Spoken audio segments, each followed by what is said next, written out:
Hi, and welcome to Travels with Phil. I'm Phil Constantine, and we are in New York in the Finger Lakes region, this time at Cayuga Lake and Taughannock Falls. Lots of different ways you can pronounce that falls name. Even the locals disagree, so I'm not going to make a real effort to try and do it any particular way. This is where the lake is. It's one of the longest ones. And right here, Taughannock Falls. Let's take a look around. 215 feet from top to bottom. That's about 30 feet higher than Niagara Falls. You can see it there in the gorge from this little creek coming into Cayuga Lake. And there's a state park there. This is a 1900s picture. Travels with Phil continues at Taughannock Falls, or Taughannock Falls, just off of Lake Cayuga. See the falls itself right there at the very top, center of your screen now. Curved out area.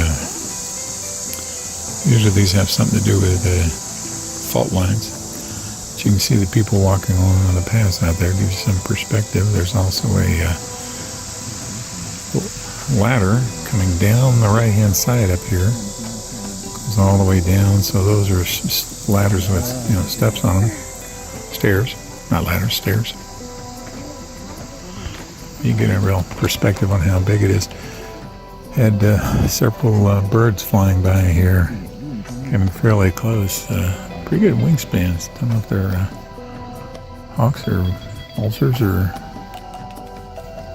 golden eagles or what, but pretty nice. The water's a little bit low. Same water shortage here that everybody has.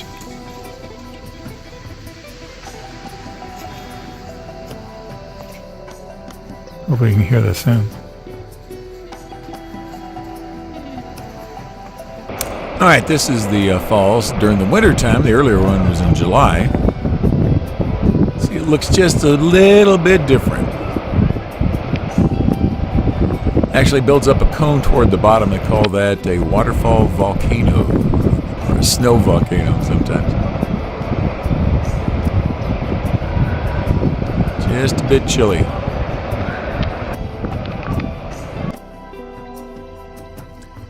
All right, so looking around, these are some of the layers of rock that have been built up, and the gorge trail is about 3/4 of a mile long. This is one of the cascades. You go over a couple little tiny falls on the way up to the top. Now, this was all seabed at one point, so you can see here the pock marks on the granite, what appears to be granite.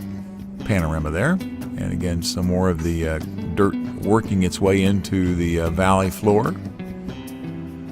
And you can walk all the way down almost to the base of the falls themselves. Well, Phil continues from the base of Taughannock Falls. It's almost a mile, 3/4 of a mile walk from the start of the canyon. Some of the birds up there flying under the arch.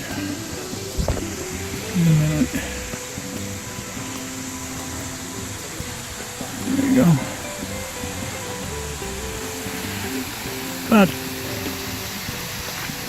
fall at 200 feet. Oh, bird is perching up there right on a ledge, right next to the falls. Comes down quite a ways. Got some people here by the base of the falls. So you can, guy over there in a blue shirt gives you an idea, perspective of how big it is. If you look right in here, it's a break. All right, we got shale up above. Different kind of stone underneath. That's why you occasionally get these overhangs. Breaks off.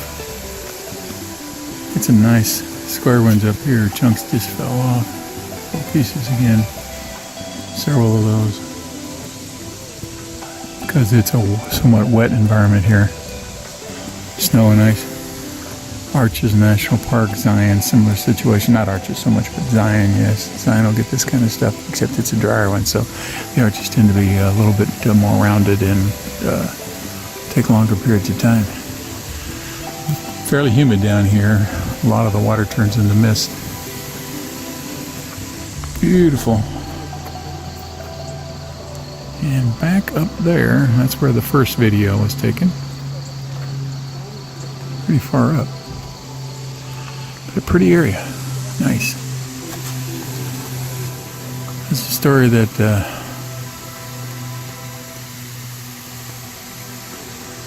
Cayugas in the, I think it was Delaware's.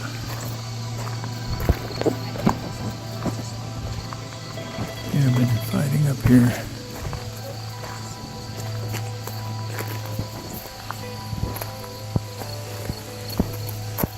Yeah, $1. $1 cheapest. Damn it. Taughannock, it's full of trees. At least that's the story. One of the stories on how the name got made up or used or created. Well, if you get to the southern part of Lake Cayuga, check it out. And over to Cayuga Lake. Now this is in Ithaca at the southern part. Cayuga Lake is the longest of the central New York glacier finger lakes, and it's the second largest in surface area and volume. See, as you can see it toward the north of the town of Ithaca. And that's a nice view from there. Not only is it the longest of the central New York glaciers, it's about 40 miles long. It averages about 1.7 miles, a little over 3 at the widest point. And it's about 435 feet deep at its deepest point. So these are gouged out by glaciers coming down from Canada, and that's what created the Finger Lakes. That's why they call them Finger Lakes, because they're long and narrow, sort of like your fingers.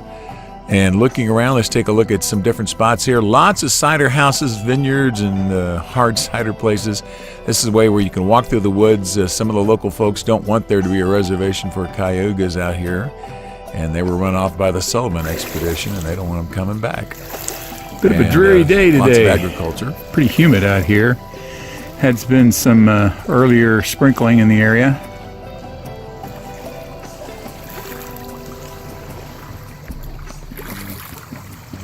That's that sound you hear, maybe in the distance, other than the lapping of the waves.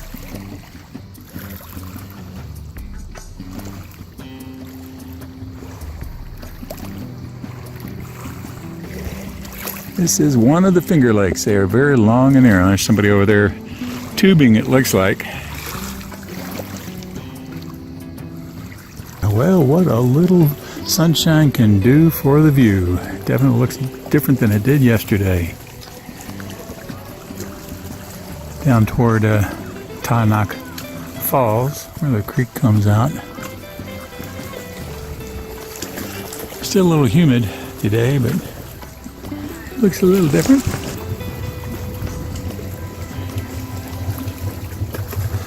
Nice lake. And a bad place to visit. Imagine what it'd be like here in the wintertime. Ooh. Travels with Phil. Thank you for watching this video. If you liked it, please give it a thumbs up by clicking on the button below.